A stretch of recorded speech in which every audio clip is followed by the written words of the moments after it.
Tulsa Music Stream. And now, your hosts, Scott and Jana Squires. You want the dirt on Tulsa? You got it.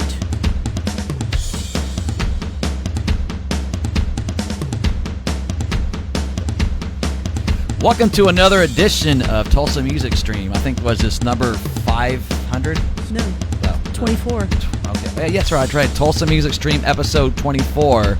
Tonight we got Thad from Severmind. We're going to do an interview with him. He's played with Stonecutters, Dressed to Kill. We got Justin Barber, new drummer for Rocket Science. And we're going to check in with Rick Adams from First Strike and see how he's doing. He's got some illnesses going on, and check on with him and see how he's feeling. Yeah. Last report, he's feeling pretty good. But my name is Scott Squires. Make sure you share this stream because here's the important thing: the more you share it, the more followers we get, right? And that's important. Right. It's really important. We want this stream to be a super spreader. Oh, right. Internet super spreader in a good way, because the kind of infection you get from this stream is a good one. But yeah. I'm your host, Scott Squires. This is Jana Squires and Mr. Nine on the middle vocals. What's up? Middle. Hi, everybody. That would be Hi. We're in a silly mood. I can. We have our Jay Leno. I know. Isn't that so cool that now, like the Tonight shows, we get to sit there and, well, Jana. And listen, I heard him pour his beverage into there. It was like a freaking commercial. You ever heard the sound of delicious? I did just about 3 minutes ago. Absolutely. And he poured that bad boy right into this mug, right. courtesy of Identity Merch. We'll talk about them a little bit. Like Scott said, we got a killer episode lined up for you. Amazing guests. We're going to be talking to Thad here in just a little bit. I said that already. I know. I'm just driving it home how great our guests are. Thad, Justin. Drive it home. Drive it home, buddy. Go to your home. Okay, so we won't cover the guest list again because he already covered it, so excuse me. Nah, I'm just kidding. I know. Well, let's just have a little fun opening banter. First thing I want to say is thanks to you for playing with us on New Year's Eve. Did you have a good time? I had a great time, and I remember it all the way up to the end of the show, and then it was. Thanks. I had a great time. It was nice to have something to do on New Year's Eve and to do it with my good friends. So it was very, very good. It was a lot of fun. That was Jeff and Ginger's last show. They have sailed off into the sunset, and they will be missed. But golly, man, we've got exciting things coming up for our little band, and the intro that just rocked us into the start of the stream, done by Mr. Doug Weber. He is now the new Rocket Science bass player, and we are so excited to have him on board. And again, we'll be talking to our new drummer Justin here in a little bit, Justin Barber, and finding out more about him. But yeah, we had a great time with you that night, and it was a lot of fun. Yeah. And me too. is there anything else you guys want to talk about before I get into our shout out to our sponsors? Wow. How you doing down there? Oh, you know what? There is something I want to talk about. This guy celebrated a milestone birthday on Friday. Huh? And we want to see Golden Black. It was Golden Black. You were like a New Orleans Saint guy. Right. It was nice. I'm not going to say the number, but it was a milestone, and it's been a high-octane, action-packed birthday weekend for you. So happy birthday. We're going to top it off with this Tulsa Music Stream episode. This is your cherry. Should on be top. episode 50. Would have been perfect. Well, we've been slacking. We'll get there. I know. We'll get there. We'll get there by the time you're 75. Yeah. Funny. Anyway, I do want to give a shout out to our wonderful sponsors. Let's first of all talk about DEB concerts. Now, unfortunately, but understandably, Doug has made the decision to postpone the outdoor concert series that was going to be in April, I believe, with Nita Strauss, Lita Ford, Bullet Boys, and who was the other Queensryche. So they've postponed that because of COVID concerns. So make sure you keep an eye on debconcerts.com for when that will be rescheduled. Let's stick with the people at DEB, because God knows they've stuck with Tulsa and they've brought us great concerts for a while now. And so we want to make sure we keep an eye on their website for when stuff is coming up. Thank you to Doug Burgess for his contributions to our stream. We appreciate you so much. This next sponsor, GregShipman.com, and we're going to talk a little bit about what we got going on with these guys. Now, how do you know that your voice is actually going through? Well, let me show you. Oh, so you got to pull it up. There it is. See this little guy right here? That's what I want to see. Okay. I couldn't see that before, and it was kind of worrying. See, when I come up here and do the test, that's what I test. Oh, sure. I test and I retest. Now, speaking of Greg Shipman, Yes. I went to the record store yesterday. It was the first time I've been in a while because it's exciting for me. Yeah. And the girl that works in the record store, it's at Josie Records over there on 11th Street. So, and the girl that every time I go in, the girl is there working. I don't know really what her name is or who she is, but It's not Josie? no, but she knows my name because they enter your name in the computer and you get rewards points and stuff like that. But I went in yesterday and she goes, "I know how I know you now." And I said, "How do you know me?" And she goes, "The Shipmans." Oh, wow. So I said, "Yeah, Greg and his wife." And Wow. I don't. Okay, Well, that's cool. Yeah. I mean, whatever works, right? sure. So let's cut back to their graphic here. Thanks for the notoriety, Greg. I mean, honestly, the branding they've done for our show is incredible. And just a reminder, they do commercial photography, music video directing, writing, band promo, artist headshots, concept art, and so much more.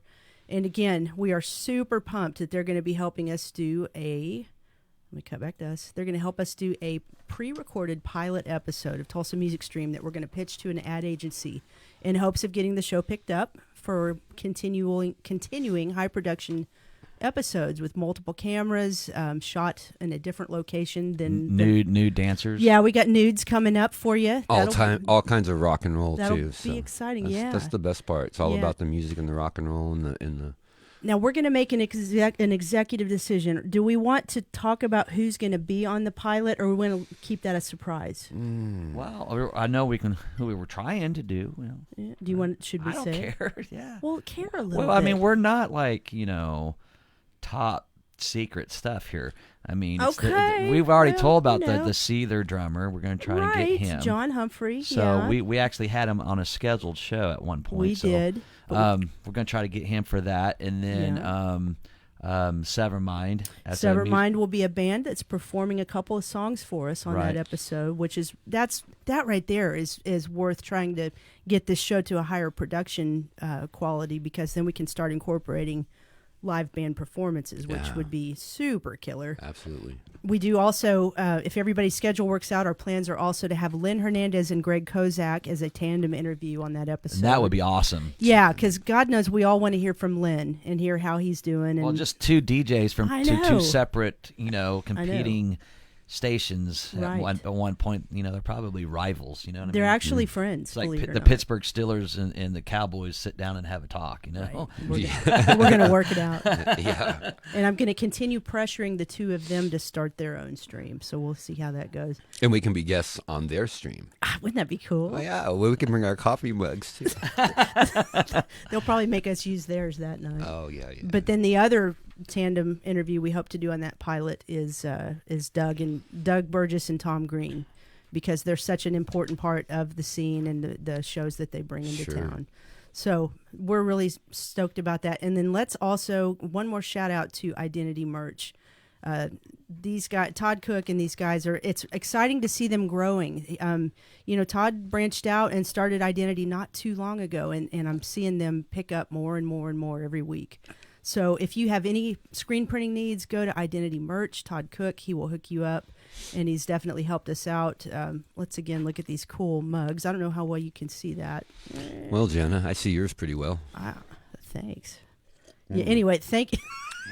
Thank you, Todd, for the cool mugs. And make sure you check out our online store on the Facebook page. Hey, we should also mention the thing about the Ozzy tribute that's coming up. Look, I've got it right there. Oh, you do? I want you to talk about that because I've talked for a while now.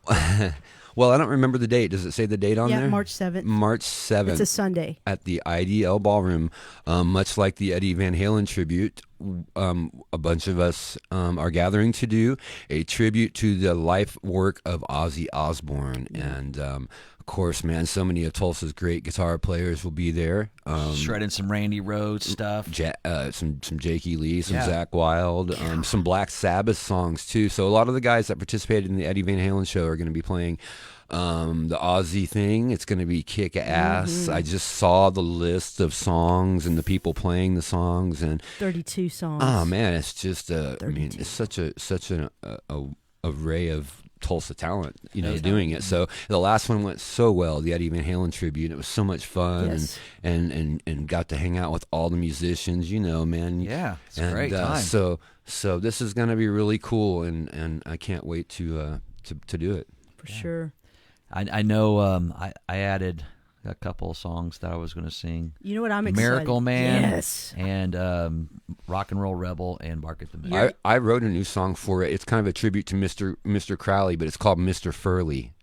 Mr. Furley. Ba, ba, ba. See? I like it. I got the lyrics right here on my phone. Okay, we'll We'll break go over those it. out. We'll go over it later. Scott, I can't wait to hear you sing Miracle Man. I've always loved Miracle Man. I Is won't it- do that. She means like right now. Do it now. it. Does that require a bullhorn? No, I won't be doing that because I have to do God Posted, Right. And someone else. That was good. I think Yeah, Derek man. Thrasher is going to be playing bass on that, so I'll make him do the. I'm going to do what I did at the last tribute show and show up in my sweatpants and ball cap. That was fun. And just sit and smile. I am. She looks so happy. She's not playing. Anyway, we are pumped about that. Sunday, March 7th at the Ideal Ballroom, the tribute to Ozzy. Don't forget about that. Can't wait. And we've had a lot of laughs to start the show. I really hate it that we have to keep doing segments like this one, but unfortunately we do. We've lost a few gentlemen from our music scene since we were last on the air, and we want to make sure we pay tribute to these guys. Let me put this graphic up here. Oh, man. Eddie Isham, Mike Weinbrenner, and Rod Mays. We lost these three gentlemen. I think it's been over the last month or so that we've lost all of them. As a matter of fact, there is a tribute to Mike Weinbrenner going on right now as we speak at the Cimarron. But, I'm going to be brutally honest with the viewers out there. I didn't know these guys at all. I mean, maybe I've seen them in passing briefly. So what I thought I would do is go out online and grab some comments from people that did know them so that we can properly pay tribute to them. Eddie Isham, you probably remember he did have some physical challenges. I believe he only had 3 fingers on his left hand, and it didn't matter. He still shredded that guitar. Let me read a comment about Eddie from Jeff Hale. I thought this was really nice. He said, I remember sitting by the bar at the Run, watching Eddie Isham do his thing up on the stage. Among the many of his favorite tunes, he would always deliver a mean version of Purple Rain. At one point, I was in absolute awe just taking in the reality in front of me.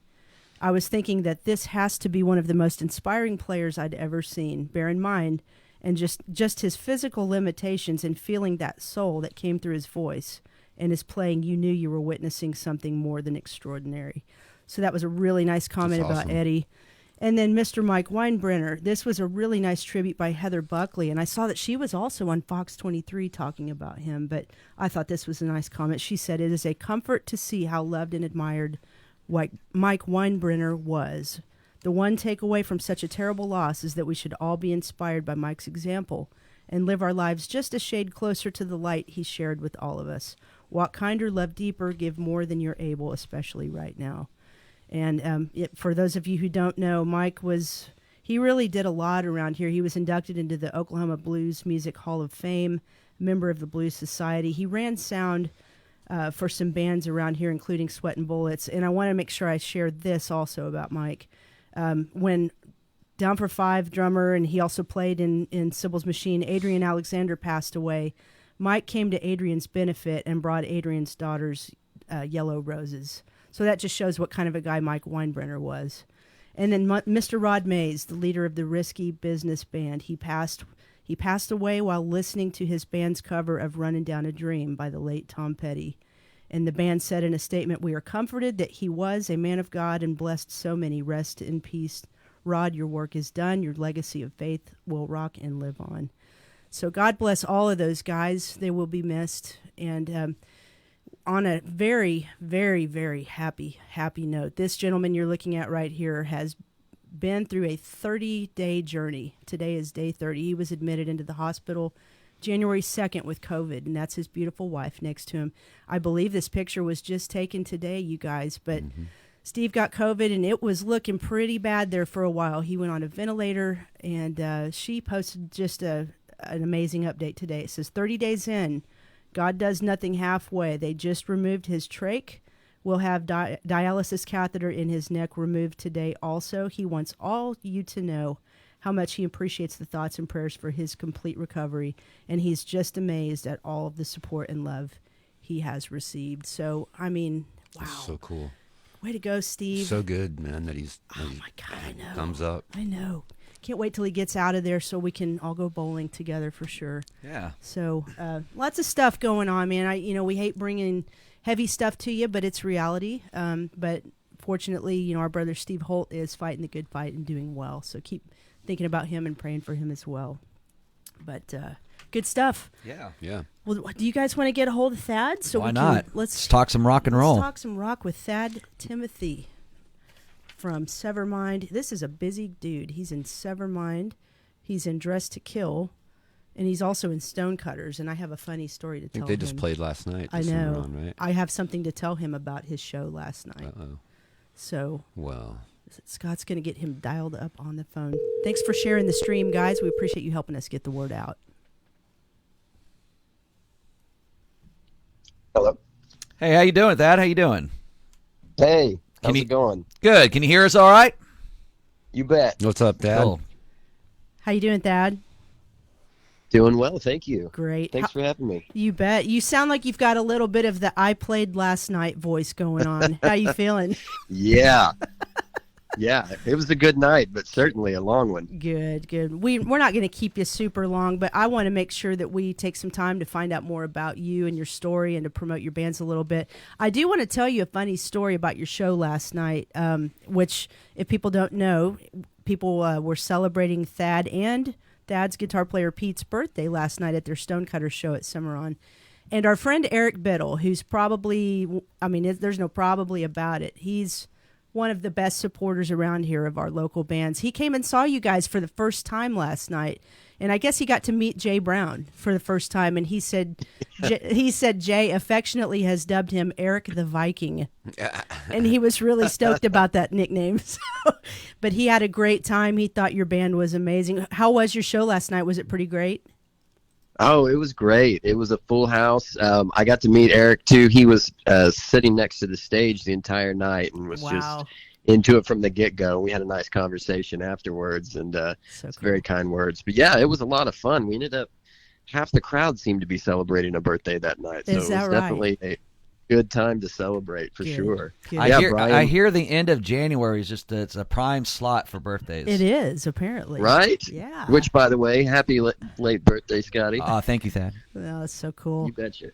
Well, we want to make sure that our viewers know more about you in about 10 or 15 minutes than they do right now. So first thing I want to ask you, how and when did you realize that music was a passion and something you wanted to do? Well, I got into music very young age, thanks to MTV. I started watching music videos, and I was always seemed to be more drawn towards the Twisted Sister and the Kiss videos that were coming out. Yeah. And so rock and roll really, to me, became, what I loved and listened to from early childhood. When I got into middle school, I started discovering bands like Guns N' Roses and Skid Row and Metallica, of course, and that just grew. And I got my first guitar and started tinkering around a little bit with it. And by high school is when I really started playing and formed a band throughout high school. And from that point on, it was just something that I couldn't put down. Right. That's super cool. Now you're a lot like me and Nine over here and Janos. We like to we like the both worlds. You know, there's a lot of people in Tulsa, they're either all originals, no covers, kind of, you know, that whole back and forth versus covers versus originals. But I like it all. I'll do covers, I'll do originals, and you seem to be kind of in that same vein with us. How do you approach your cover shows as opposed to like your original shows? Really, you know, with the cover shows, for me, it's a lot of fun. You know, as long as you're well rehearsed and kind of have your set down, you know, it's easy to kind of get up there and just sing those songs that you love. You know, Stonecutters is one of those bands that, when it was put together, the idea behind it was, let's play the songs that we love. Some of them are your radio hits, but you know, but a lot of them are some of the deeper tracks that we grew up listening to and love so much, and just go out and have fun with it. And so when we're doing it with the original, there's a little bit more of not going to say work involved, but you know, a little more pressure, because you're giving this to an audience who doesn't know likely the song already. And so there's that, you know, is this going to win them over? Is this going to appeal to them type of thing? But when it does, it's so gratifying, because it is something that you wrote or contributed to writing. So absolutely, it's a very give and take. Absolutely. How did Severmind is Thad's original band, for those who don't know? Tell us how Severmind got together. Well, Severmind's actually been around for a long time. Back when I first started playing music in a band called Zero Crossing, I was a guitar player, and their original singer, we worked together, and we had a, you know, employee fair one year, and both of our bands played, I believe, and we got to talking after that. Then I would see him at shows here and there. I think we shared a couple bills together. But one night I was playing with a band at Magoo's called Morning Suns, and their guitar player, Stacy Lane, him and his wife were there, and his wife came up and started talking to my wife, and next thing I knew, on break, they were asking if I'd be interested in hearing more about Severmind. They're looking for a new lead singer. They're going in a new direction, and they thought my voice and what we were playing up there might accompany their music well. So we got together, and it didn't take long. You know, it's kind of hard when you go in to a band that's already established. You know, it's like, I don't want to come in, and I don't want to disgrace any of the older material, and I don't want, you know, how are you used to writing? And everybody was just open to a new direction. Everybody just wanted to try something new and go as far as they could with their capabilities, and the songwriting just fell into place and continues to fall into place. You know, I remember coming up to see my friends in Mudflux play at the Shrine, and you guys were playing, and of course I'd seen you play in the Stonecutters, just the cover side of it, and so I came, and I was blown away with that, and I remember telling you, man, you guys' dual guitars were killer, and it was a good show, and so then it was the next weekend where we started talking about this pilot and pitching for live music for bands, and I thought of you guys immediately because I had just seen you. And so yeah, you got, man. It works out well, man. I was really impressed with the dual guitars, and it was cool. And I didn't know that Stacy, the guitar player, was the guitar player in the old band Asylum. Yeah. Oh wow. Yes. Which they were pretty popular back in the 80s. Funny story about that. When I was about 12 or 13 years old, I lived upstairs from Asylum's drummer, and he would always. He would always give me cassette tapes of stuff they were working on, or new music he heard. He was really cool to me and my punk friends, you know. And, right. Stacy mentioned that one day about Asylum. I'm like, you've got to be kidding me. And he's like, yeah, I played it. Wow, yeah. Wow, okay. It's a small world, man. Phenomenal. Yeah, that's cool. Absolutely. How would you describe Severmind's style of music? Well, we are definitely kind of more in the, I would say, modern classic element. People are comparing our newer stuff. We get a lot of early Queensryche comparisons, and then we get a little Avenged Sevenfold comparisons here and there. I think we have kind of a unique blend, because it truly is a band that all four members write everything together. Nice. I mean, it's a phenomenal experience. Sure. I think that's what keeps us working and keeps us going. But we definitely have that classic metal spin. You know, you can hear some Iron Maiden in our stuff without a doubt with those dueling guitars and things. And we're starting to notice it more and more after we go in and track something. We don't really notice it at first, and then we start listening back and go, oh, yeah, our influences are definitely nothing wrong through with here. Yeah. Nothing wrong at Yeah, all. I'll wear that badge all day. Absolutely, man. Well, let's get into, unless you guys have anything else about Severmind, let's get a little bit into how you got into Dress to Kill. Another funny story there. Just Greg Shipman, being the awesome guy that he is, I met him years ago when the Music Links first formed, and they had brought Zero Crossing in as kind of one of their acts that could do original or cover. And so one of the things they did in the beginning was set up a photo shoot, and Greg Shipman was the guy who was photographing the bands. So got to know him a little bit then. We talked a lot about Kiss. Of course, we had been familiar with Dress to Kill. And later on down the road, they had one of their Pauls who moved out of state, and Greg asked, hey, would you be interested in auditioning, come trying this out? And at the time, I had just started singing. So I haven't been singing all that long, and I thought, I don't think there's any way I can take on Paul Stanley yet. I just didn't think I was going to be able to do it.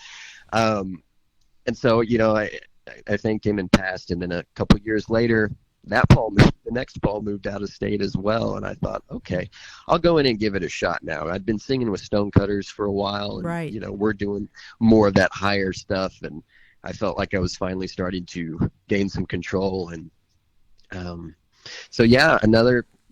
we just went over to Greg's place, and we all jammed on some Kiss tunes, because to me, I thought, just getting to go jam some Kiss tunes with Dress to Kill would be awesome. So whatever comes of it, no pressure. I'm not going to be worried about it. And we just all gelled really well, and decided to come on board. It's been fun. Hey, awesome. You're a guitar player in that band, and I went to high school together. I've known Sean since we were about 13 or 14. Oh wow, yeah, man, he's a hoot. He is totally Ace Frehley when he's got that costume on, all the way. So Sean was always a good guitar player. We used to do some shows when we were with Down for Five, and we did some shows with your band Dress to Kill. But you weren't the Paul Stanley at that time. Right. And I remember your friend Ace Frehley guy. His head blew up like before they even could start. That's one of the show effects they use, man. And so then he had to come down and say, "Hey, Janet, can I borrow your head?" And so we were like, I was at that show. Were you really? I remember that. Yes, I was at that show. I think it was, I don't know, like Curly's or somewhere. Yes, right? Yeah, Curly's. Wow. I remember that because I thought, holy cow, the Curly's. Yeah. I remember him jumping down off the stage in his Ace Frehley costume and asking Janet if he can borrow her amp, and that's did he go? Can I borrow your amp? Curly, hey Curly. Yeah. And what sucks is he probably that amp was probably tailored for like that Down for Five modern metal, and here he is needing to do Kiss stuff on it. But hopefully he dialed. I'm sure he dialed it in a little bit. Put their spin on it. Yeah. Right. For those who don't know what head is, that means amp. We know. I know you guys know, but people may be like, his head blew up. Well, is that a Kiss effect? Oh, yeah. Well, that's pretty cool. That's awesome. Mm-hmm. So, I mean, is the Paul Stanley role as hard as it looks? Because I can tell you this, it wasn't too many years ago that I started lead singing and playing guitar at the same time. That in itself is extremely difficult. But then you have to wear these boots and hot costume and all this makeup. I mean, is it as tough as it looks? Absolutely. I mean, it's a lot of fun because the energy at these shows are great, and almost all of them are, open to anybody, all ages shows. So you've got parents and kids, and of course you're playing Kiss. So if you're a Kiss fan, it's the ultimate thing to be doing. Vocally, there's some spots that gets up there, but also we have Greg who does Gene, so we're able to share the work as far as the vocals go. Right. But those boots, my God. Do you feel like a king or a giant? Do you feel like a rock god in those boots? I do at first, and then I feel like an old man when once your knees start feeling it. We play for an hour, maybe. I mean, the longest we usually ever play is a 90-minute set, okay? And so I'm used to doing all night long, but I get more worn out at that Kiss show than anything else. Sure. And So it's a good time. But are it's you tough. a pro at putting on the makeup now? No, I suck at it. My wife, she goes to most of them and usually puts it on for me. If she doesn't and I have to do it myself, I have to get there really early because I'm just trying. And all I have is the damn star. But I mean, it's okay. God, yeah. I can imagine all you guys after you do your show. The next morning, you guys got all your feet in like hot little pan of water, soaking your feet and Right. That's crazy. You are not wrong there. Man. You have makeup on for the next few days as well. So what is the hardest Kiss song to sing that you do? I'm just curious because I'm a Kiss fan, so I want to know what you say. Heaven's on Fire. I mean, we don't do that all the time, but that one's pretty up there consistently, and it's very wordy, so not a lot of room for breath here and there. That one gets a little challenging. Mm-hmm. Yep. Yeah, we used to do that. But man, people just love it. Sure. They do. We're going to make sure we talk about some upcoming shows for both of your bands. Now, I'm hoping we didn't miss the boat on this. Are these the only 3 projects you're in, or are you actually in more than these? No, this is it. Slacker. No, you're. I know. I mean, I was doing acoustic stuff here and there, and every once in a while, Zero Crossing will do a show together, but nothing consistent. Okay. Well, before we talk about your upcoming shows, I always kind of like asking people that are involved in original music this question. What advice would you give for original bands out there that are trying really hard to build their following and grow their band and grow their brand here in the Tulsa music scene? What advice would you have for those original artists? I would say just surround yourself with the right people. If you have negative energy around in the room when you're writing, it causes a lot of issues. Believe in yourself and what you're doing and the people that you're doing it with, and don't give up. Right.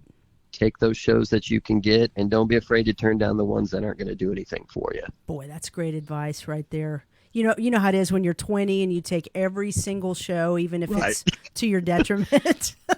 Exactly. Right. Yeah, that's really smart advice. Well, let's talk about these shows coming up. I want you to tell us about this Severmind show. You're on I guess, is it a triple bill? And it's March 13th at the Shrine. I don't have a good flyer for it yet. You said they don't have a flyer, but I grabbed a screenshot of the Venue Shrine event. Tell us what this event is on March 13th. It is the band First Jason. So for horror fans out there, the first guy to play the character of Jason, his name's Ari Lehman. He has a band called First Jason, which is pretty much, kind of a rock and roll, horror themed type of band. They do a lot of Friday the 13th themed things in their shows, and just a lot of fun. I've met him a couple of times. He's a riot to hang around with. So his band, we were scheduled to open for them a couple of times recently. First time it was canceled. It was happening the day that everything really shut down back in March. So he was already in town, and it got canceled a few hours before showtime. So then it got moved till November, and we had to bow out for some personal matters. And fortunately, he's coming back through on the 13th in March, and we were asked to open the show for him again. Excellent. So, okay. Going to be a great time. Excellent. So people can see Severmind, First Jason, and let's flip back to that one more time. First Jason, Severmind, and Full Metal Z at the Shrine, the Venue Shrine, on Saturday, March 13th at 8 o'clock. And then, golly, Dress to Kill, you guys, this is your first show back in a long, long time, is it not? Mm-hmm. Okay. It is, yeah. We actually got to do one show last year, but that was it. Everything else was canceled. We had a great show scheduled with Next Halen in Oklahoma City, and that got canceled. And right. Yeah, it's been a hard time. So if anybody can't read this, Dress to Kill will be at the Ritz Theater in Shawnee, Oklahoma on May 1st. That is an all-ages show. Dress to Kill starts at 8 o'clock. I guess you guys are going to have an opener, but that's going to be announced later. So yeah, it's a band called $5 Thrill. Oh, okay. I learned today. So I have to look them up. And is the Ritz, is that a really old theater, or is it something newer? It's an older theater. It's been there for a while. I think it's been, modernized and upgraded. But well, I just know it's an all ages show. The old theaters, those are so cool to play, man. We did one in Ponca City and those are so cool. The old theaters, yeah, that's great stuff. We do one in Hera usually once a year, and the State Theater there, and those places have such character. Absolutely. We got some people in the chat room. Tom King says, "Hey, Thad."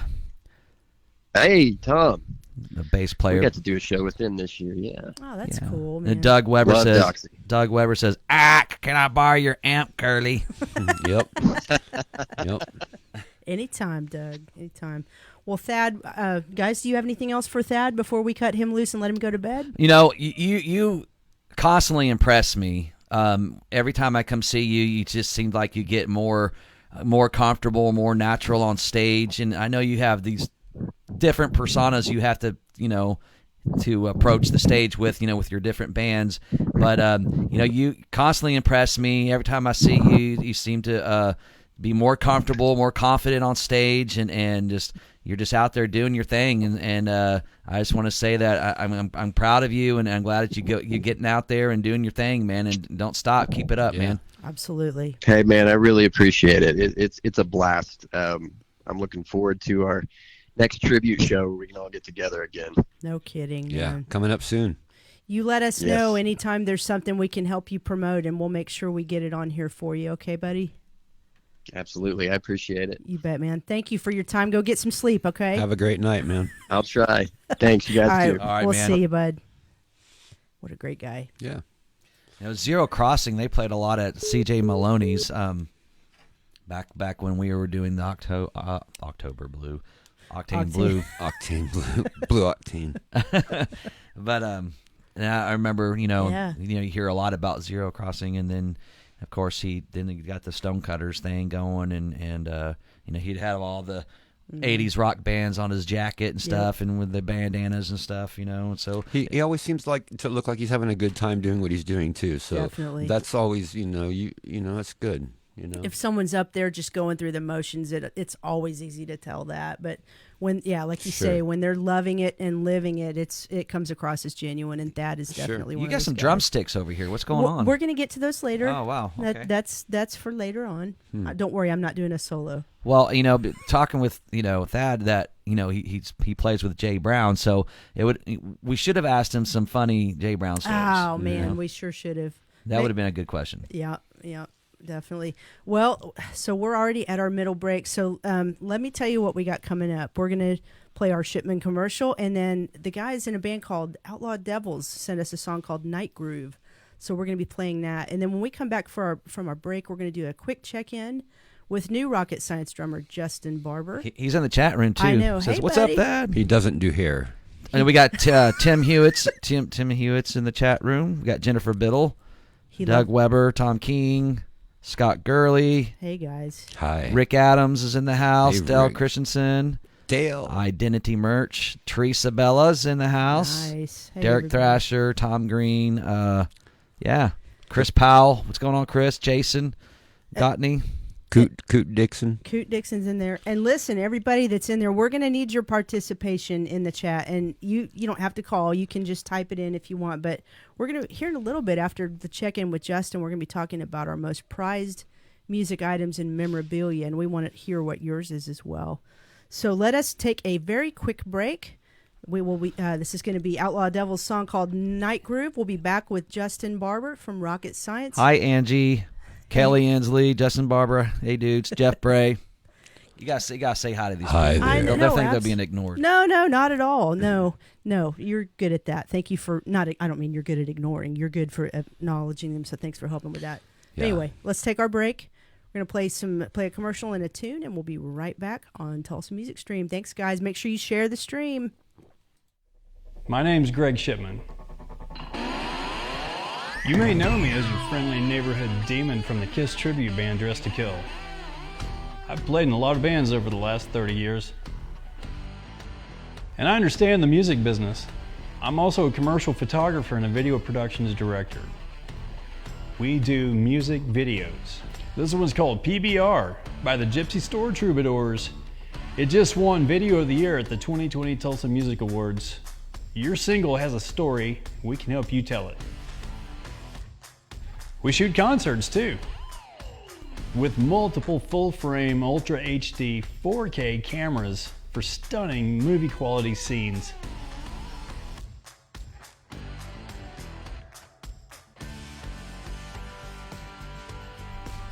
We shoot band promo. As an artist, your image is as important as your music. Why would you spend $2,000 on a guitar and then turn around and let your drummer's girlfriend shoot your headshots, your band pics, your album cover, or even your drumhead logo? So don't settle for less. Be memorable. Be authentic.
Come to me under myself.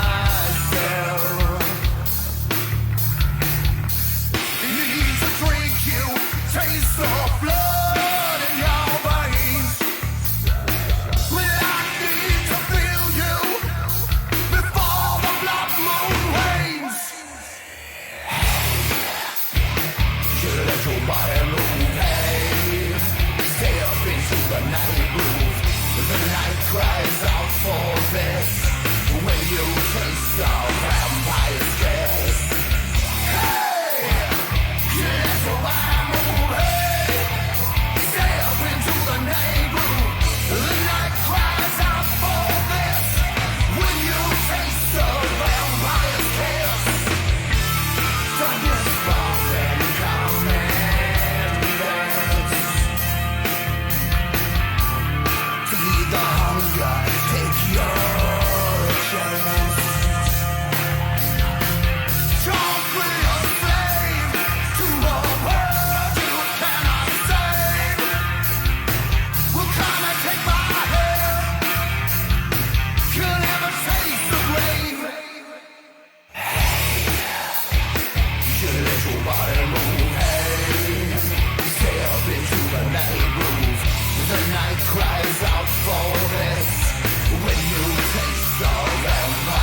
Outlaw Devils. Wow, what a trippy song, That man. was cool, man.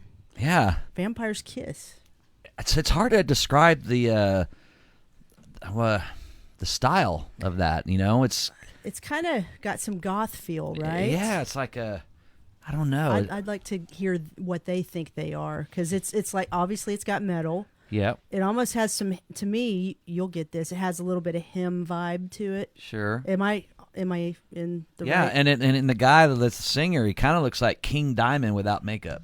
He does. Really? We'll have to get them on here. Nice song, guys. That was Night Groove, and then in parentheses, Vampire's Kiss, I believe is what it's called. Nice song. Thanks for sending that to us. If you're in a band and you want to submit a song, send it to tulsamusicstream@gmail.com. We'll see if we can get it on for you guys. We are all about promoting local music out there, getting the word out for you guys. Yeah.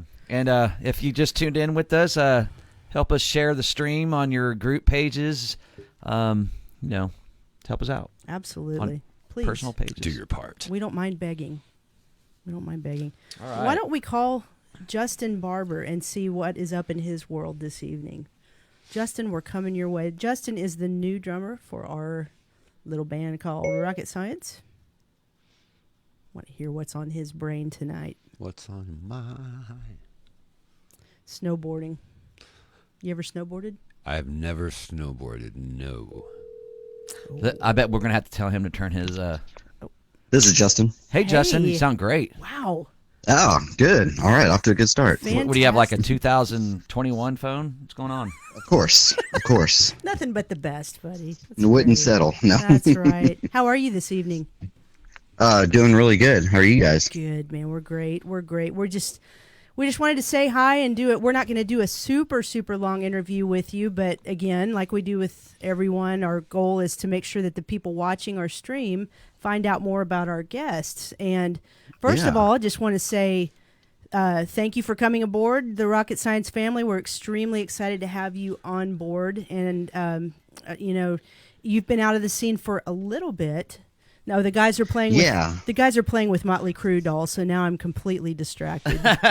Sorry, but anyway, but Justin, I want you to tell people, because you know you're a young pup compared to us. I want you to tell people how you got into music, and in particular, when you realized, hey, I want to play the drums because they're just awesome and fun. Well, I think I told you guys this a little while ago, but the drums and music in particular have always just kind of been there in my life. I don't remember a time sitting down going, I want to play drums. That's what I'm going to do. It's always been there. I've got pictures of myself at 2 years old, you know, with drumsticks in my hand, banging on something. So it's just always been there for me. So Wow. yeah. It was funny. We met I've met her before, but we got to visit with your very sweet wife the other night, and Yeah. you know, she commented that you even drum in bed, and I'm trying to think, Yeah. how is that possible? Because the sheets are like over your arms and legs, so how are you even pulling off those beats? Just moving my feet, you know, maybe tapping on my legs or something. Right. Yeah, there's always some kind of groove going in my head. So I understand. Did just you gotta get get it out. Did you get in a lot of trouble in school for banging on the desks and stuff? I did, yeah. A lot of stop tapping. Yeah. Right. So Are you what are you gonna do? Are you hyperactive, Justin? Yes. Okay. It's okay. Now, Always gotta be fidgety. now, for those who don't know, Justin, he also played. He played it with a band with Nine here. Do you have any funny stories playing with Nine? Oh boy. I didn't clear with him if it's okay to talk. No. I have no idea. You got to have that- your lawyer call. I had that him band was a yeah. I had him sign an Non-disclosures, agreement. right? Yeah. Funny. No, that band was a blast, man, and that band really kind of I owe a lot to that band. The caliber of musicians in that group, just I don't know, man. It was a big step for me. So Right. yeah, just a lot of fun and great guys, and I don't know. It was a good thing. It was a blast. It was fun, man. Justin's one of my favorite drummers to play with, man. He's rock solid. Yes. He hits hard. I don't have to give him the evil stare No. very many times, you know, because he did something he shouldn't have done, you know. Yeah. Right. So Well- Justin's solid as hell. And he's super humble. He'll never be a guy to toot his own horn, but I can vouch for the fact that he's a very highly sought out drummer. A lot of Wow. a lot of artists around here would like to play with him, and we're really fortunate that we have him on board with us. So we're super pumped about the future with you. The thing that's cool about you is, I mean, you're really versatile. Like, you even played, correct me if I'm wrong, you played in a country band for a little while. Is that correct? Oh yeah, yeah. Moonshine Saints. Right. Did that for quite a few years, and yeah, that was fun too. I guess I just kind of love just dabbling in a little bit of everything, you know, Right. any way I can. So That's super cool. yeah, definitely. And you told us the other night that I don't know if this was your first cover band, but you guys were playing super classic rock, like even older than the stuff we play. What kind of stuff were you playing back then? Like Speedwagon and Pink Floyd, Wow, man. Stones, freaking, let's see, what was it? What band was this? Blanking on it now, but yeah, a lot of classic rock. Okay. And I don't think you heard it. and that was fun too. That was my first cover band, and that's kind of what really introduced me to the scene, really. Right. What was the name of that band again?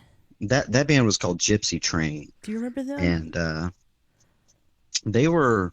I kind of came in after they had been going already. They just needed a drummer. I knew the lead guitar player, Matt York. Okay. Their drummer bowed out, and he called me up and said, "Hey, we need a drummer." So I haven't done a cover band before, and I said, "You know what? I'm not busy, so let's do it." Right. And yeah, the rest is history. Man, so you're really versatile, and that's super cool. You know what's amazing about Justin, and the same thing with the Derek. Yes. You know, our former bass players. Those two guys, and they're in their 30s, but they have like old souls in them. You know what I mean? They're like, you know, the guys that like were going to carry the torches for me and Nine and you. You know, it's like, you know, they're going to be. You know, they understand music. They're not just in it for their own genre, and they're, you know, right. Which is, you know, it's Sure. It's very rare that you find some musicians like, you know, as young as these guys are. Very. And understand like the whole spectrum of music. Yeah, and even willing to play this genre that, you know, I mean, this is hard to admit, but you were either not born yet or were super young when we were rocking out to all the stuff that we're playing in our current band with you. But yeah, I mean, it just shows your versatility. Now, I you know, one thing I've noticed about you post a lot of links to music that, quite frankly, I've never heard of, but that's because I'm not very educated on some of the newer music. Tell us who some of your main influences are. Oh my gosh! Just some of them. How much time we got? No. Maybe some of your favorites. I know the drummer I from Tulsa. have a bunch of big bands, and you guys probably know a few of them. Sure. Right off the top, Tool. Sure. I mean, that band right there just, I don't know, just opened my mind to so many different possibilities a band could actually be. So right. they're right up there. They're number one. And then you got Chevelle, Breaking Benjamin, a lot of the bands that gained popularity kind of late 90s, early 2000s. Right. That's because that's right around the time I was really starting to pay attention to music just 100%. So for sure. Did you take drum lessons at all, or are you totally self-taught? Jason? No, I took lessons. I took lessons when I was, quite young. I remember taking lessons at what is it? I'm blanking on The lessons Fiery store? Brothers.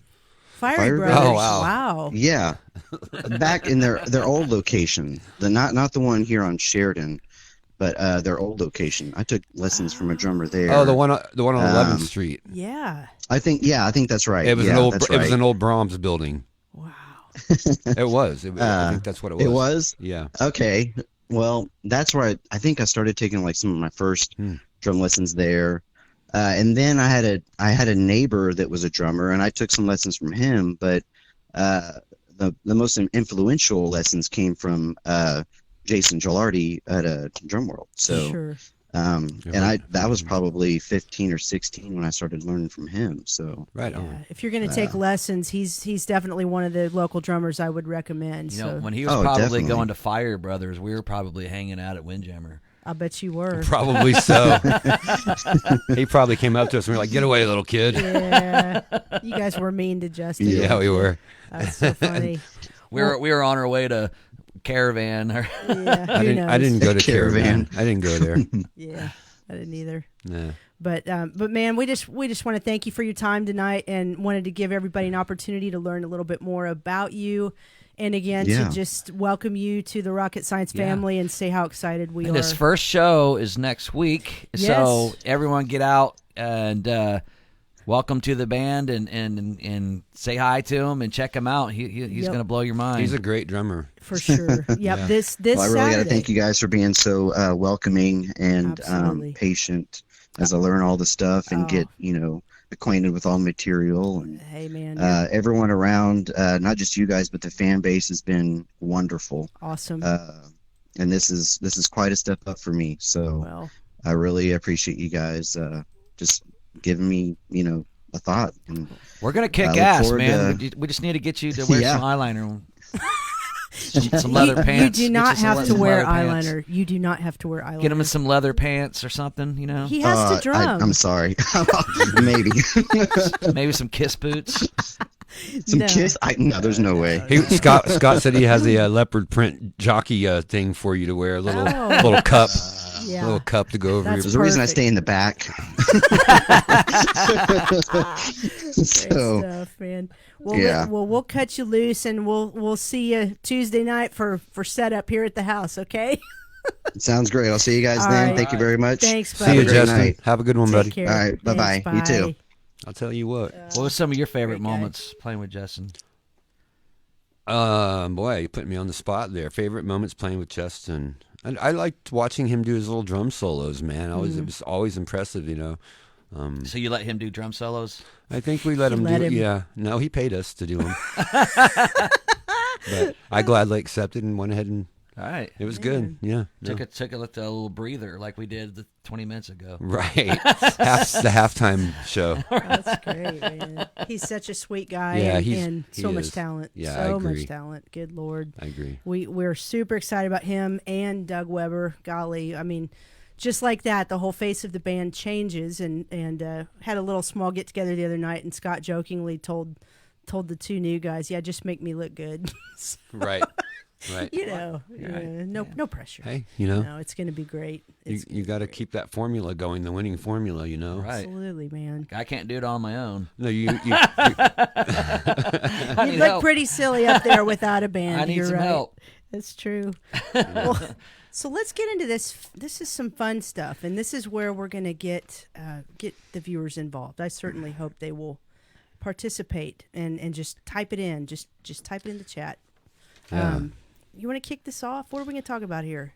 Well, what? So we're going to talk about like. Oh, I forgot. You don't have your glasses. Most prized music No, I items can- and memorabilia. I can read this. I'm not that old. Here you go. I can just go like this a little bit. No, I got it. I got it. Why don't you start, Scott? Yeah. What do you got? What's that? I'll tell you.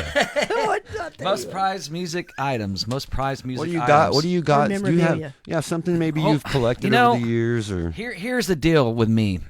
I had all sorts of shit, all sorts of memorabilia, record albums, tons of records, tons of tapes. I collected them on a daily basis. I mean, that was just my thing. And I don't know what happened, but it all just disappeared. One time when I moved out of my house and on my own, and then I think all my records got stolen. So that sucked. And I had a whole shitload of. So what you're doing now is something I want to get back into. I want to get a record player and start buying albums and start going to record stores, and it's kind of cool because you can go out of town. You can find them at yard sales, garage sales, So records and stuff. I used to collect all that stuff. So that would be. I have a Shout the Devil album still, and so I love that. And I also have a Motley Crue. I guess action figures. Yeah. These guys, and which I got that from who got that from my birthday? Was it Jimmy? Yeah, Jimmy. Jimmy Fusen. Thank got you, that for Jimmy. me, and I still have that. So every time I see that, I always think, that's so cool, man. But yeah, I used to have Kiss dolls and all that stuff, and but I don't have any of that stuff anymore. So I think my My favorite is Spotify. Yeah, for sure. Somehow I knew that was what it was going to be. Yeah. And then, see, what was the next second part of that question? Well, just memorabilia, music items or memorabilia. Yeah, something you've collected over the years. yeah. That means. I collect a lot of shit on Spotify. Do you? Huh. All right. I wish I would have thought to get you a record player for your birthday. That'd have been, It would that'd been awesome. I actually thought about that, but I thought the PlayStation 5 was going to come in play. No, I don't have any connections on the black market to get you a Man. PlayStation 5. I'm But sorry. you know, I am all about getting. I just need to find out if I'm going to start doing a record collection. I got to find out where I can put all of it. Sure. I don't want it to be like Todd, where my attics are full of records. I don't, Speaking of him, when I told you I went to Josie Records yesterday, Todd went with me. Oh, cool. Yeah, and he picked up some. He buys strange albums, man. He buys stuff that I would never even look at because, I mean, just weird stuff, man. I'm real focused on a few things where he's just, looking at all kinds of stuff. So, yeah. Let me chime in here with thank you for participating, Doug Weber. He says his original 1977 Kiss tour book is one of his favorite memorabilia items. Nice. I know that tour Awesome. book. And then Scott Gurley says, I have a Merle Haggard guitar pick that he played a whole show with at Kane's back in the mid-90s. Wow. Wow, that's That's cool. super cool. It's super impressive. He played the whole show with one pick. Yeah. Doesn't drop it like some of us, I Right. guess. Right. And not related to the subject, but I do want to read this. Julie Buck says, great time at the Cimarron tonight for our dear Mike Weinbrenner. Thanks for the awesome turnout. Very cool. That's really good. Good news. What about you? What are your favorite music items and memorabilia? Man, wow. I have never thrown anything away. And so I still have like all the albums my mom bought me starting at like 9 years old, my Kiss Double Platinum and all those albums. I don't know if it's top three or not. I'm going to say that, well, just in the past few years, I've amassed a pretty cool Beatles album collection, and I'll buy 2, 3, 4 the same exact copy because I can read the pressing information and I know it's the first pressing, and it's real important to have the inner sleeves that were original in them and stuff. Yeah. So I will probably say. My albums, my Beatles albums, it's so fun to collect them. It's so fun to go to the record stores and just try to find those cool gems, And that sounds like fun. it is fun. And here's the crazy part: I don't even play them. I just collect Really? them. No, I wondered about have a that. record player. I just don't play them. And any album that I buy that's brand new and still sealed, I don't even unwrap it. I just leave it. And so I tell my son all the time, well, I bought you a new album that you're going to inherit, and I try to explain to him why it's special. This is a Beatles white album that's actually white vinyl from Sweden. So Oh, make my sure you take gosh. care of this. So I would say that. I would also say that I have a John Lennon, a National Enquirer with John Lennon dead on the cover from the week he got killed that somebody gave me about 25 years ago. Wow. I have that, and I have one of the original 1977 Paul Stanley dolls. From is it Miko? I think Miko made them, a toy company. Really? Yeah. I traded. I had Poison's autographs at one time, and this girl had the Paul Stanley doll, and she loved Poison, and we made an even trade, and that was one of the best trades I I ever was going to made. say, good move. Yeah, I still have that. I don't play with it or anything, but I have the doll. Do you ever put them in a pose or anything and like keep them stationed? No, I don't do that. I don't do that. A So little rock pose. So yeah, so I have just stuff like that, I would say. Ryan Kirk says, I still have a signed and personalized copy of a Kevorkian CD. My son said that. Yes, he did call you his dad earlier. He said Well, you're like a stream star now or something like that. he'd been bugging me for years for my autograph, so I finally gave it to him. That's so great. Scott Gurley says, I promise he did. I stood 3 feet away looking him in the eyes for an hour and 20 minutes with my jaw on the floor. I'm not sure what that... He's talking about him playing the whole show with one guitar Oh, pick. right on. That is really awesome, man. That is so cool. Yeah. Well, okay. typically I'm not near as exciting as you guys, but I will show you. I have a couple things I'll show. So I actually took a picture of this. So December 10th, 1991. This is the Cool. infamous Oz Fox trip to Janet's house. I don't know how my dad pulled this off, but he did. This is when Oz came and ate lasagna with my family. Wow, and myself. really? That happened? This sheetrock. My brother cut this out for me when I moved out, when I got married to my first husband. So it says, Jana, good luck with your guitar. Stay sweet. Oz Fox Striper, 1991. That means a lot to me. That guy was really cool. He's going through some. I saw he got a haircut. He's having some health issues. Sucks. Yeah, he's got some brain tumor. So hopefully he's gonna be okay on that deal. But having that is very special to me. And then, that's cool. And okay, so one reason I do the stream is because I think this is to my detriment in a way, but I don't really get starstruck by big stars for whatever reason. But the local guys are the ones that mean a lot to me. So. We hit the last note at that show we did with you. Yeah. This is Jeff Williams' pair of drumsticks that he played at his last show with Rocket Science, and I immediately said, "You gonna auction those off?" No, I'm not. I immediately said, "I want your sticks, Jeff," because to me, I look at these sticks, and like, I don't want to get all deep and philosophical about drumsticks, but you look at them, they're all chewed up, and just every little dent on here was rim shots. Yeah, it was like every little dent on here is like at some point where he's playing music with us, and it's just kind of, I don't know, it's just kind of a cool frozen in time. Can you thing twirl there. them? No, but I can hold them close to my heart. Can I twirl Lots them? of beats. No, lots of beats in those drumsticks. Absolutely, and then the tape is kind of worn. So, my local guys mean a lot to me. So the fact that I got Jeff's last pair of drumsticks at his last cover band show means a lot. Oh, you got my guitar stand from that show too. You'll get that. You'll get that back at the end of the night. You need to sign it. I do. I need you have to buy that back. I don't know if you know that. No, but we were going to give it to Doug. Is that okay? Just messing with you. So what else you got? That's it. I mean, here's the thing. I mean, I'm one of those guys that I don't throw away anything musical. Like if you've ever played in a band with me, I have the cassette tapes from band practices and videotapes from as far back as 1986. I wish I had that. I have them all. I have milk crates full of these tapes and stuff. And of course, they age over time, and the tapes kind of, the tapes fall apart and shit. Mm-hmm. And I would really love to get them all copied, but then again, who wants to listen to them? Only me, or maybe someone that I played with. So, but that's so cool to have that still. I just don't throw any of it away. It all means it all means something. I had all sorts, like Kiss lunchboxes, the Kiss dolls, all that stuff, and it's all gone. But my favorite thing was the Kiss trash can. I don't know why. It was real tall. Yeah. And of course I used it, as a kid as a trash can. But then I got wise, and when we were air guitaring with my buddies, I would put some kind of material over it, put a rubber band, and turn that son of a bitch into a snare. Drum, yeah. Snare drum. That's Kiss clever. Freaking snare drum. Wow. It's awesome. Yeah. I was like, so whoever was Peter Criss, because it certainly was me. I was Paul Stanley. Right. And of course.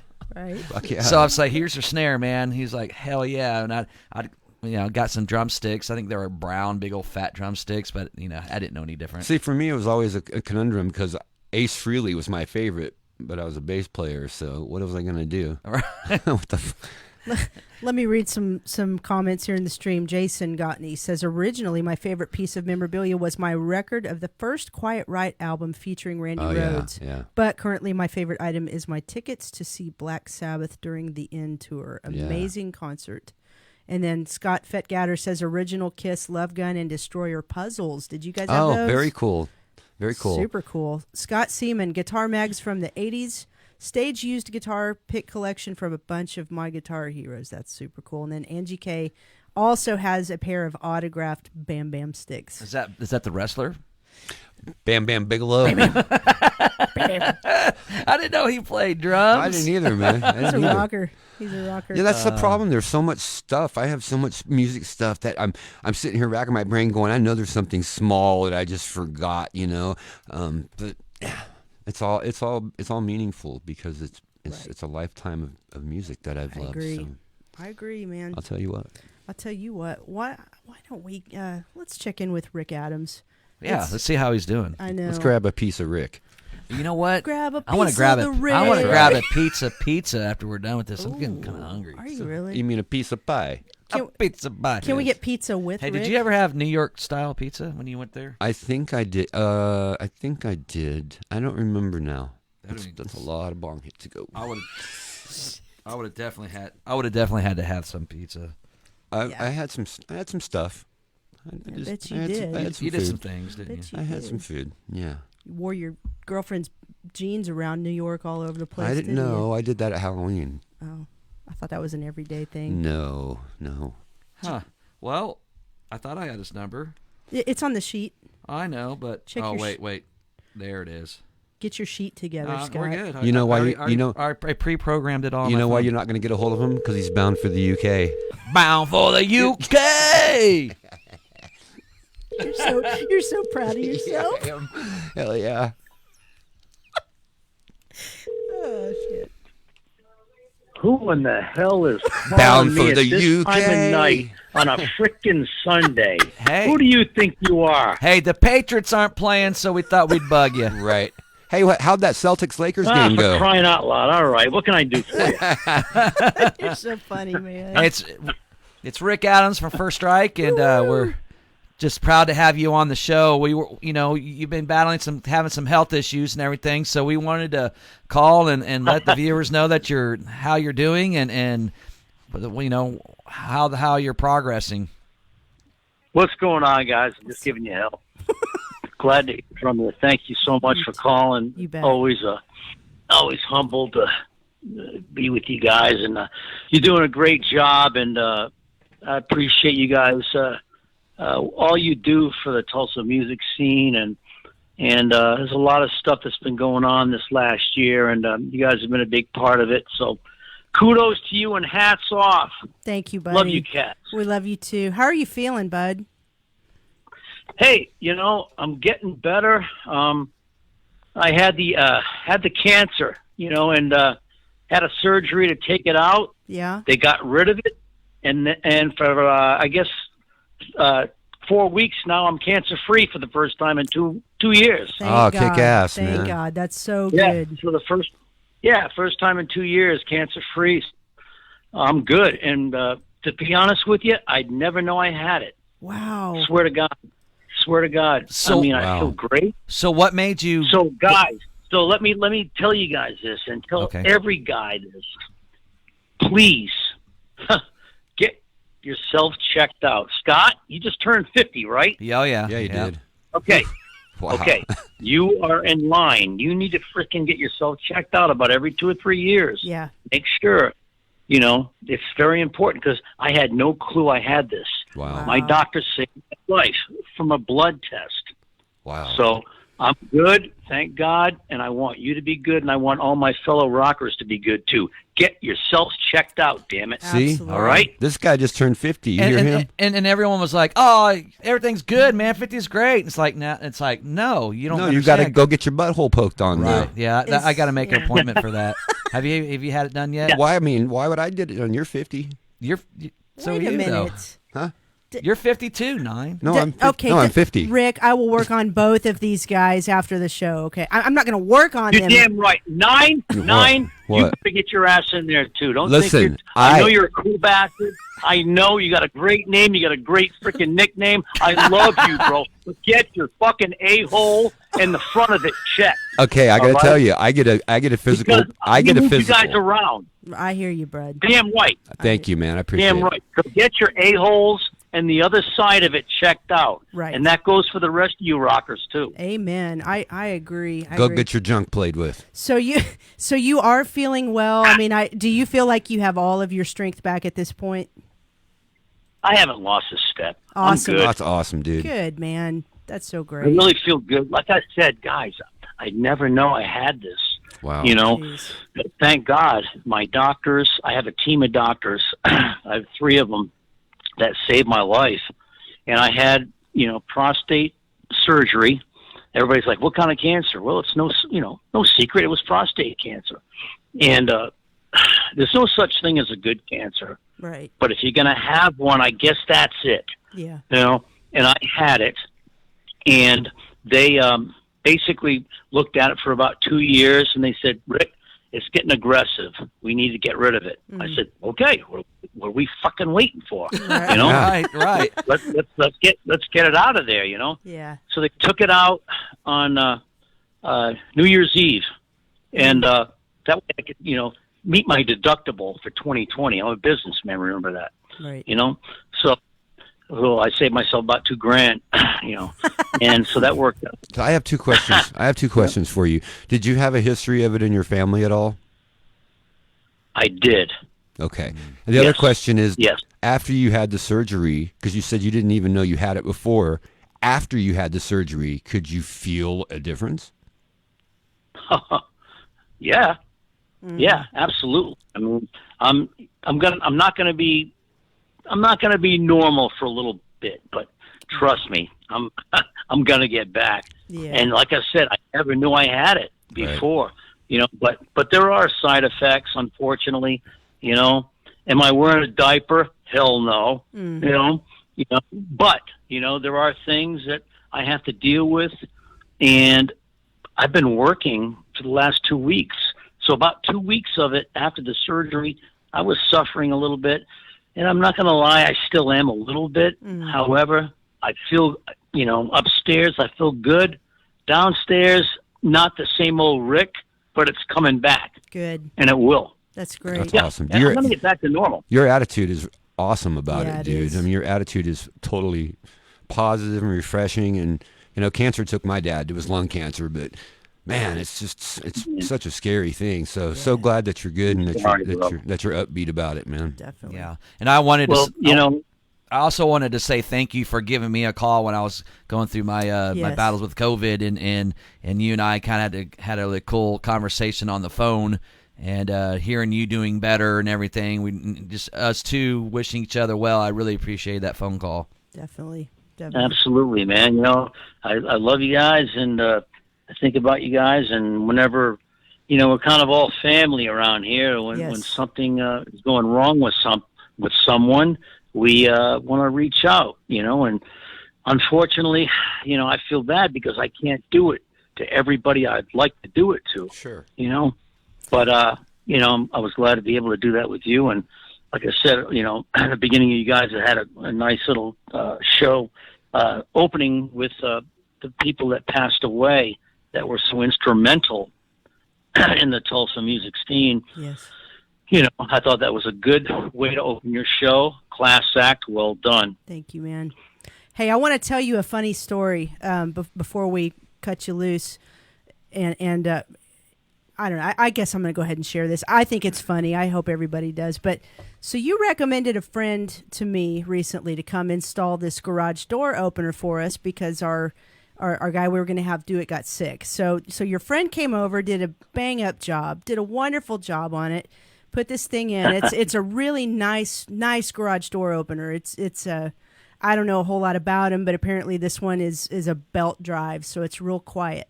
So Scott's here and he lets him in, and you know, of course, he just knocks the job out super quick, and you know, they're checking it out together, and the guy's like, yeah, this thing's super quiet, man. You won't know when your wife gets home, so make sure you're not watching porn when she pulls up. That's my buddy Chris. Yes, it is. That's my buddy Chris. Yeah, I'm sorry he gets that. I told Probably from me, I'm sorry. I told him, I said, oh, yeah, damn, we should have got the one that was more rickety. Yeah. I need time. I need a 10-minute warning. Some advance warning, yeah. But here's the cool thing, though, that this garage door opener also has an app. So I know my phone and my watch will tell me when she's arriving. So that gives me at least a little quicker time to shut shit down. Oh, my God. You guys. Jeez, Louis. Yeah. But I do want to tell you, man, thank you for recommending him because he really did do a fantastic job. And Good. that was nice to get that done. Now, tell us real quick before we let you go back to your Sunday evening, any new developments musically for you since we last spoke?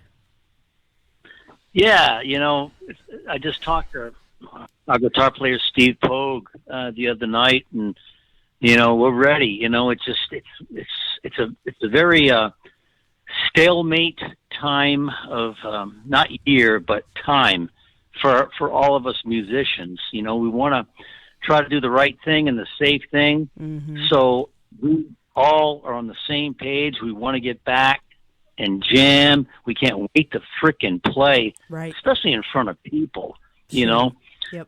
that's my thing. I love that. You know, just like you guys. Right. You know, just like you guys. I mean, and God bless you. You guys have been able to do that, and we have not. It's been about, good God, it's been a year and a half or so since we played in front of a live audience. Yeah. Believe it or not. Oh, wow. And it's we miss it, and we will be back. Awesome. First Strike will be back. That's great news. Like the frickin' Die Hard battery, Bunny, we're not going anywhere. I mean, we just keep running. And That's great. We're gonna do our thing and have fun with it. Good. And until it's not fun anymore, then we'll quit. There you go. Well, that hasn't happened yet. I mean, look how long you've been, dude. I remember Rick Adams has been a staple in the rock scene in Tulsa since I first saw you guys. I probably opened for Dawkins. Matter of fact, I messaged you that day. I was at the fairgrounds, and I was like, man, what building was that Cabaret Theater? So, man, you've been doing this a long time and doing it at a high caliber, man. And so you're a staple here in the Tulsa rock scene, man. Absolutely. Yep. Thanks, bro. And Thank you guys. One of my It favorite means a lot. One of my favorite pictures is when you and I and Rick and McCabe, Steve, yeah, all took that picture outside of the seminary. Yeah. But the Mount Rushmore pick. right. There You go. You are the Black Prince, and you need to get. We are all looking forward, and we're rooting for you to get your butt back out there and put on a hell of a rock show. You've always been one of the coolest dudes. Since I was a little kid, seeing you at concerts, and I would have to stop you and pick your brain. And so I learned a lot from you just growing up, watching you do the local thing. And it was a pleasure that you got to also sing with our Motley Crue Crue project. Yes. I thought you knocked those two songs out of the park. You did Bastard and Red Hot. Yes. And that's just right up your alley, and it was great to hear your voice again, Yes. and you doing your thing, man. I can't wait till we release those songs. Definitely. Thank you so much. It means a lot to hear that from you guys. You're very well respected by myself and your peers, my peers, and so that means a lot to hear that. And I'm not going to get freaking emotional and all that slop. But it feels good to hear that. And I appreciate it very, very much because you cats are carrying the torch, that the guys that when we started this stuff back in the 80s and late 70s with the rock scene and the metal scene, we wanted somebody like you guys to carry it when we couldn't do it anymore. And by God, you're doing it. But you're still doing it. That's a good Oh thing. yeah, I'm still there. I'm like Tom Brady. Yeah. All right. That's right. I'm still going. I still want to win. Right. I still want to win championships. I still want to play. I still want to play freaking concerts and kick ass. So speaking of it, how does Just it make you feel to see Brady leave New England and still do that? How's that sit with Well, Rick? man, I put a I put a post on Facebook last week because so many people were asking me, are you rooting for Brady? I'm like, well, not really. I'm a Patriot fan. Right. He doesn't play for the Patriots anymore. So. Right. But you know what? The guy brought us so much memories, and Sure. he brought my family and the people of New England 20 years of great times. Yeah. Yeah. And how can you not root for the guy? Sure.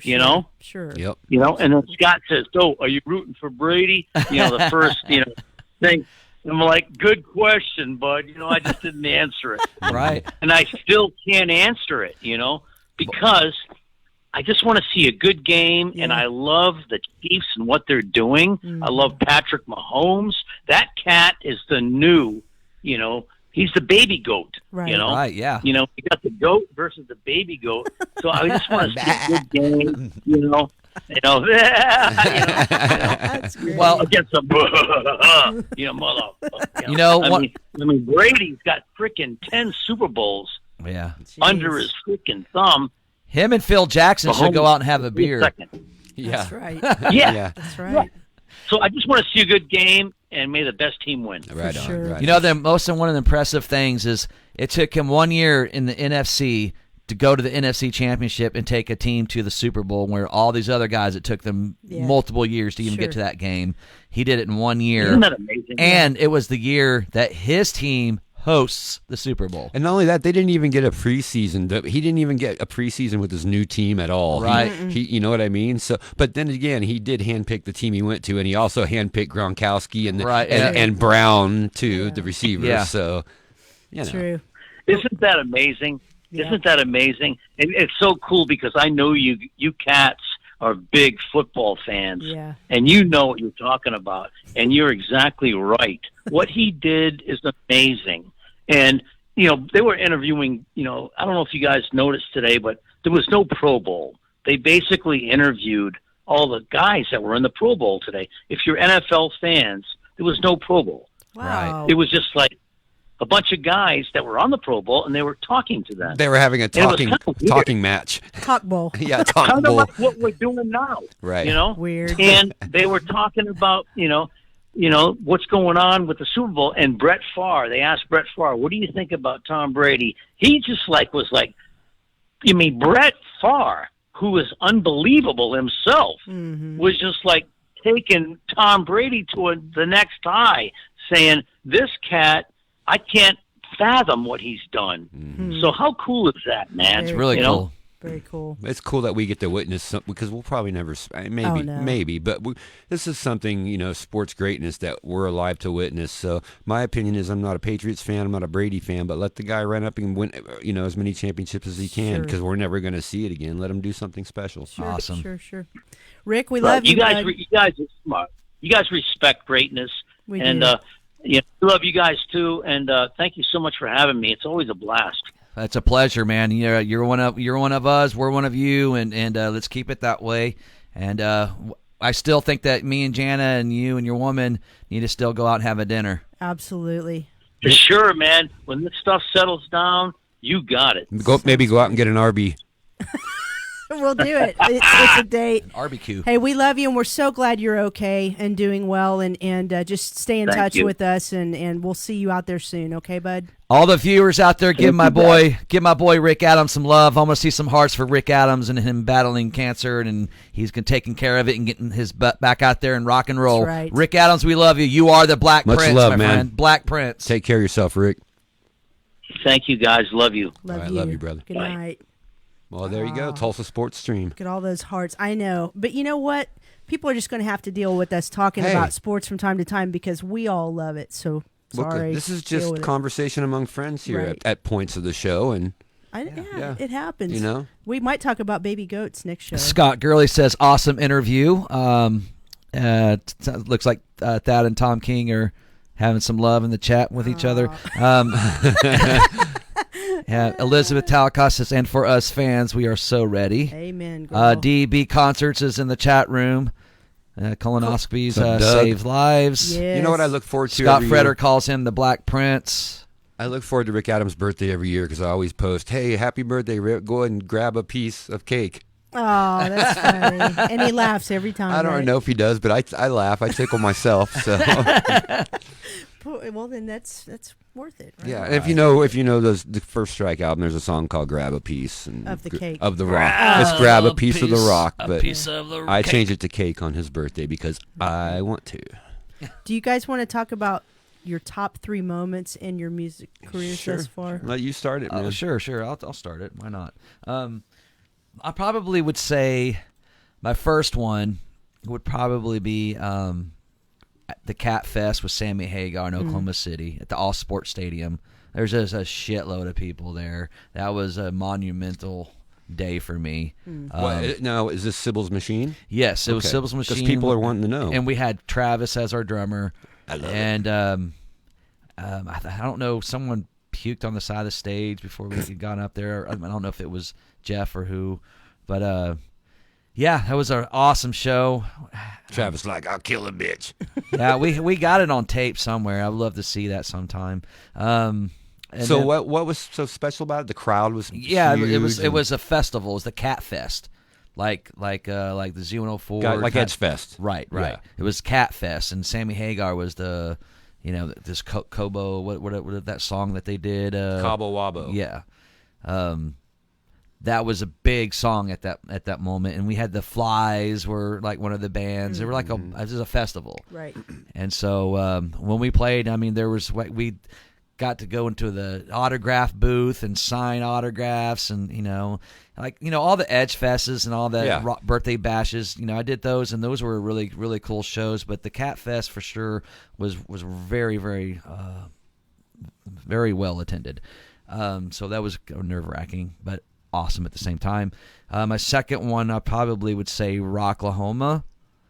Rocklahoma with the Down for Five, the very first one. Mm-hmm. Just that whole experience, the 3-day experience. It was one of the biggest concerts here Oklahoma's had in years. I mean, we're talking people were coming from all over the place. Right. Iceland, people were just coming to see an all packaged, 80s rock festival.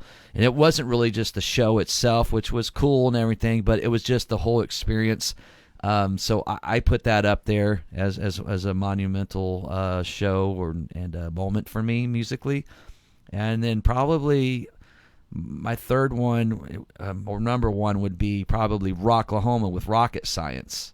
Oh yeah, for sure. On a Thursday night, doing with Slaughter and Strutter. Poster Child played before we did. Yeah, that was fun. That was a very well attended show. The energy of the crowd was just phenomenal. Yep. And I remember just having that moment of like, I had these son of a bitches eating out of my hand right now. You know what I mean? I had that Best moment. feeling in the whole world, man. It's like I got them. It's like I felt it. And that's the first time I've ever actually really felt something like that. You don't mean that in a cocky way. No. You mean that in a, this is the power of music. It's bringing all You of hit us Nirvana together. there on stage. I was I felt like this is a good moment right now. This is what it's all about. This is and all I've never really felt that before. Right, You know, right. there's been some IDL shows I've felt really good at. I know The what show you that mean. we did with DMS, I felt I did a really good job that day.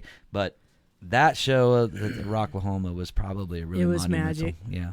Yeah, I was telling our new guys, I wish they could experience something like that because it was magical. There's no feeling like There's not. getting up there and I mean. I mean, you hear the stupid cliche. It's better than drugs. I've never done drugs. I'm assuming it's better than drugs. Me neither. Is it? Yes, you have. Is it better than drugs? It's even. Shut No, up. it's yeah. Just kidding. But yeah, what about you? What are your moments? Well, I thought about this for a while, and I thought I'm going to lump two of these shows in that I did together because I would say the first moments are when our band Nasty Attractions opened for LA Guns, and then the next year our band Bones Barkus opened for Skid Row. And the reason I say both of those is because I was 17 and 18 years old, and I was a fan of both of those bands, and they were both fairly new. And we get this, hey, you guys are opening for LA Guns, or you guys are opening for Skid Row. So that was amazing. That was so cool for a 17-year-old kid to be able to do that, and to play at the historic Cain's Ballroom for the first time, opening for LA Guns. Jeez. So I would say the LA Guns and the Skid Row show. I'm going to lump that into one. I think that's not fair. Well, I did what I wanted. The lumping thing, I could have done that. I did what I wanted. So, the second is more of it's not a moment, it's a time, but it's when back in 1988 and 89 we were Bones Barkus, and we bought all of our Magnum's purple school bus from them and toured around, and it was 5 band members and 5 road crew guys, and it was us against the world, man. We're a bunch of 18-year-olds, a couple 20-year-olds maybe, and we're traveling through the snow and the ice to get to Colorado Springs, and we're going to El Paso and tying tumbleweeds to the front of the bus, and it was just it was the training ground, man. Sure. And again, I wasn't even old. Most of us weren't even old enough to be in these clubs that we were playing at. So I'm gonna say that was probably, it's not a moment, it's just a time. Right. But always, some bands are memories, and some bands you make memories. Mm-hmm. And in Bones Barkus, I'll always hold those memories close. That's cool. I'll say the third moment is probably the massive crowd we've played for at Bikes, Blues, and Barbecue. Yeah. They are massive, and it's just like I want to get to the front of the stage and get so close to them and just and it's an amazing feeling, man. That night air going through your hair, as that man. throng of people. It's just, that's what you play music for, Sure. man. Moments like that, and that makes all the bullshit that you go through as a musician worth it, because it's unbelievable to be up there with your band, your boys, and sucking in all that energy that's out there. So yeah. That's great, man. But we should also say, if there's any musicians watching, put your moments in Yeah. here too, so we Yeah. can read them. I lumped mine into like 4, so I'll put 2 of them together. Probably the top 2, without a doubt, are when I played the national anthem on the main stage at Rocklahoma. I mean, there's something special about the national anthem anyway, just what it represents, what it means to me, and what it means to so many people out there. So doing that to kick off the festival, it was just unreal. And then of course, playing on stage with Dawkin. You talk about growing up with your heroes and watching their videos and studying every note they play and every move they make, and then lo and behold, here you are 5 inches from the lead singer of this band that you've adored since you were a teenager. I can't even describe what that was like. I've told it several times on here, but my legs were noodles when I got on that stage. Man, I was just like, oh, so couldn't believe it was happening. All the military and all that there. Well, that was for the national anthem. I'm talking about Dawkin now. Oh, okay, the yeah, Dawkin. You need to pay a little more attention. It's okay. He's getting his water I was break. looking at Fritter. I know. And it's Fett Getter. Yeah, you probably did call him Scott Fritters. And He was hungry. That's his new nickname now. Probably looked at it and said Fretter or something It's like okay. It's okay. Frater. And then I'm with Scott. That Rocket Science Rocklahoma 2019. Bikelahoma was kick ass. Bikelahoma. That's when Texas Hippie Coalition stole Carl from us, but that's Yeah. okay. It's okay. It's all good. That was a magical show with Down for Five. And also, we should, just as a bonus favorite moment, going into Capitol Records with Down for Five. That was cool. That was super going on cool. top of the building. Yeah, That was pretty wild. Seeing where we actually had our first album mastered there, which Psych made happen, and that was just a neat tour to see what was, what all was going on. They had there. Stone Temple Pilots gold records on their walls, and That's super cool. Like so many gold records, and you're just walking around. Yeah. Wow, Yeah, That is cool. pretty wild. really neat. You guys got anything else before we roll out of here for Well, the night? it's been fun hanging out with you guys. I haven't seen you guys in a while. I know, I haven't man. hung out with you guys in a while. It's been fun. I've missed you. Missed you too. I want to. We're gonna get ready to play a Motley Crue song that we've been doing our Dead Crew Society project, and it's for those who don't know, we've just had I don't know what you say, 14, 15 songs, 17 Motley Crue songs, and different musicians in town all collaborated on it and everything. So I'm really looking forward to seeing your guys' response in the chat room on what you guys think about this song. It's going to be Primal Scream. Mm-hmm. It features Todd Edwards on vocals. This guy and actually both of us are doing backups on that thing. So I'm actually in it. And for some reason I didn't think I was, but yeah, I am. So that's cool. And then Mark's on guitar and Travis Kidd on the slide. Man. And the lead. Jason Gilardi on the drums. Yep. Me on the bass.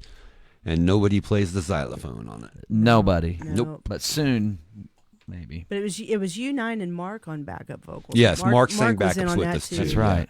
Football backup vocals. And Football. engineered it and recorded it. And I hope Mark just gets so busy with his recording business, because this project, every time the guy lays something down, he gets better and better and better at mixing and mastering, and I'm just blown away. We were talking about football and Tom Brady, and then of course Motley Crue. You got Nikki Sixx. So before we get in this song, I want to do a little. Hey, do I have a mirror? Do you have mirrors? Yeah. Hold on. Let me see that.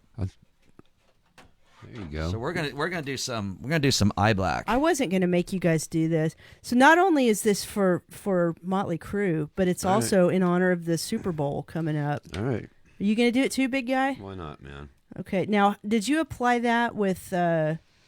Right. That looks pretty good. Mm-hmm. Let me see it. Okay. Wow, that makes me want to tackle you in a good way. She's got the looks that kill. Now, did Nikki ever do double stripes? No, Tommy did 2 double stripes. Yeah, so you should do the Tommy Lee stripes. No, I've got an idea for mine. You guys are really good at this. Is this like what it's like before a show? I did mine sideways. Boom. And it made it thicker. Yeah. Yeah. Here we go. Okay.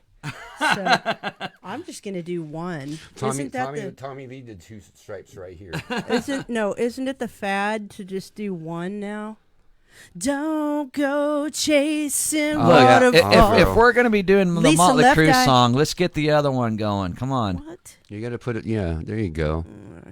There you go. Is our job gonna wonder what we're doing tomorrow morning? I mean, does this stuff wash off? Sure. I'm going to work Okay. with it on. You know what? I didn't do a very good job. That's I don't play football though, or Motley. Well, yeah, I play Motley. Next year, I hope to be a tight end. Say, Here, put the lid on that. Girl. I'm a wide receiver. Yeah. Girl. Yeah. I am. I'm a wide receiver. I liked the one. That's what Kyler Murray does, right? All right, so now I think the we're two all is cool. We're all Nikki Sixx, and here's Mick Mars right here. You guys look funny. You look funny. No, I don't. And Here's see, Nikki look. Sixx right here. Let's just play instead of do check it radio out. stuff.